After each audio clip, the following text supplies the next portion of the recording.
Whenever you're thinking about World War I, usually what happens is you're like, ooh, Franz Ferdinand. Ooh, Serbian nationalist. He shot the dude. That's what started it. And you're not wrong. And then there's all the countries that started falling into place because of all the alliances. But here's the thing. When you're looking at U.S. history and you look at World War I, you got to look at it completely in a different way because it's a totally different perspective. Welcome to Frickin' History, and we are here to talk about World War I. Now, it's in two parts when it comes to the AP course, okay? So if you want a 3, a 4, or a 5, I'm the guy to see. So here's the deal. Pay attention.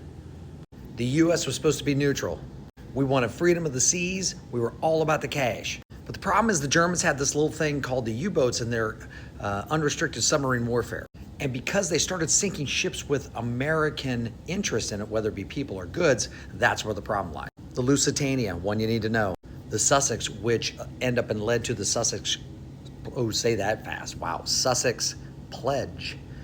Basically, Germany saying, okay, we won't sink your ships as long as they have just goods on it like food, etc., not like weapons. Public opinion in the United States, stay out of the war. So President Woodrow Wilson actually ran on the 1916 campaign. One of the slogans, he kept us out of the war. Now, there are a lot of people that were against the war, okay? And so they didn't want us to get entangled into those European messes. But the British be British and they'd be wanting some help. And so they kept propagandizing as much as they could to try to pull the U.S. into the war. Now, in some of the immediate causes, you're going to be looking at the Zimmerman note. The Zimmerman telegram is when there was a German ambassador that was trying to pull in the United States and Mexico into the war, and Germany would said, we will help you, Mexico. As long as you keep them out of Europe, we will help fund that war in North America. When you have that, plus the Russian Revolution, which was pulling Russia out of the World War I to deal with their issue of the Bolsheviks and the eventual, what will become the first communist state, they had to deal with that at home. On a side note, the Russian Tsar Nicholas II.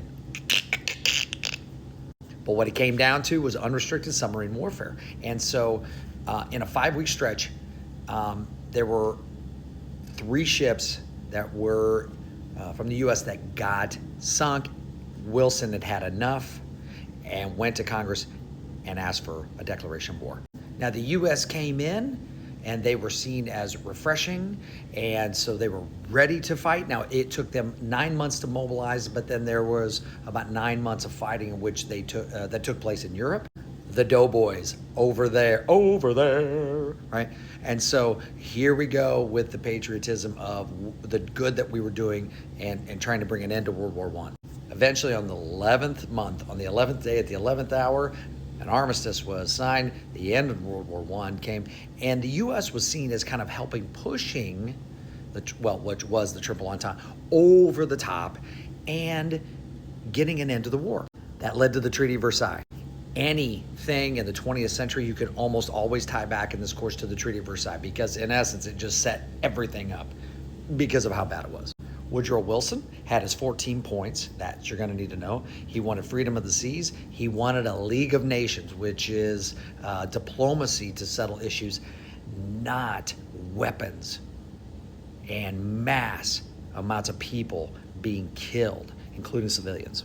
So the Big Four, which was United States, Great Britain, France, and Italy, switching sides, making them 1-1 in world wars. They were the Big Four. Germany, not invited. Who got screwed in the deal? Oh, you know Germany did. Hosed. The biggest thing there with Germany is you have to know that they had the guilt clause, Article 231, and that into the Treaty of Versailles basically blamed Germany for World War I. They had to pay the reparations of, I think it was $6.5 billion. They didn't pay it off till like 2011, maybe 2013. Ridiculous loan. Oh, no, that's not a problem to pay a loan for 100 years. But the problem is this.